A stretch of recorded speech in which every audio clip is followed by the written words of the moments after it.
భవానీ దీక్ష తీసుకుంటారు కదండీ! వాళ్ళైతే భవానీ దీక్ష తీసుకున్నప్పుడు ఆకస్మికంగా అంటే ఇందులో 2 రకాలండి. ప్రకృతి ధర్మంలో అదే ప్రతి నెల వచ్చేటువంటి ఋతుక్రమం వేరు. కొంతమంది గైనిక్ ఇష్యూస్ వల్ల ఆరోగ్య సమస్యల వల్ల బాధపడుతూ ఉంటారు. సో, మీకు అర్థమైందా అండి? గైనిక్ ఇష్యూస్ వల్ల దానివల్ల ఇబ్బందులున్న వాళ్ళైతే భయపడాల్సిన పని లేదు. ఎందుకంటే ప్రకృతి ధర్మం వరకు ఒకటైతే ఇదొక ఆరోగ్య సమస్య.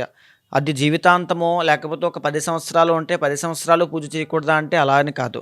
సో, ఆ భగవంతుడిని మీరు నిత్యము మీ యొక్క శరీరాన్ని శుద్ధి చేసుకుంటూ అలా ఆరోగ్య సమస్య ఉన్న వాళ్ళైతే చేయొచ్చు.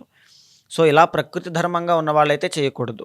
సో, ఖచ్చితంగా ఇది ఫాలో అవ్వండి. ఎందుకనంటే ఆ నెగెటివ్ ఎనర్జీ అనేటువంటిది ఆ పాజిటివ్ ఎనర్జీని డామినేట్ చేసి అక్కడ పాడు చేస్తుంది వ్యవహారాన్ని అని చెప్పేటువంటి విషయంలో మాత్రమే మహర్షులు యొక్క నియమాన్ని పెట్టడం జరిగింది.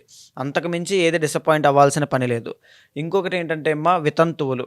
చాలామంది సువాసినీలైతే పెళ్ళైన వాళ్ళైనా, పెళ్లి కానటువంటి వాళ్ళు కన్య ఖచ్చితంగా చేసుకుంటారు. పెళ్ళయ్యి భర్త ఉన్నవాళ్ళు సువాసినీలు ఖచ్చితంగా బ్రహ్మాండంగా అలంకారం చేసుకొని అన్నీ చేసుకుంటారు.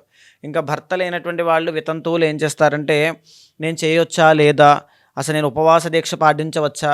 లేకపోతే నన్ను అనుగ్రహిస్తుందా? నేను పూజలో కూర్చోవచ్చా? పీటల మీద కూర్చోవచ్చా? ఇలాంటి ఒక సందేహాలుంటాయి.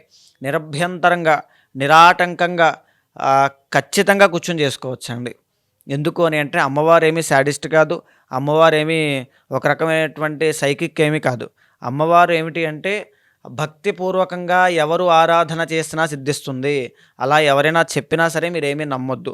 మనస్ఫూర్తిగా భక్తితో ఆరాధన చేస్తే అమ్మవారి యొక్క అనుగ్రహం మనకే కాదు, పశుపక్షాదులకి, క్రిమి కీటకాదులకి, తర్వాత ఎవ్వరికైనా గంధర్వ, యక్ష, కిన్నర, కింపురుష అందరూ కూడా అమ్మవారిని ఆరాధన చేస్తుంటారు.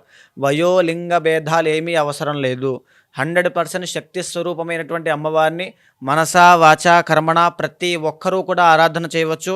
ప్రతి ఒక్కరూ కూడా ఫలితములు పొందవచ్చు.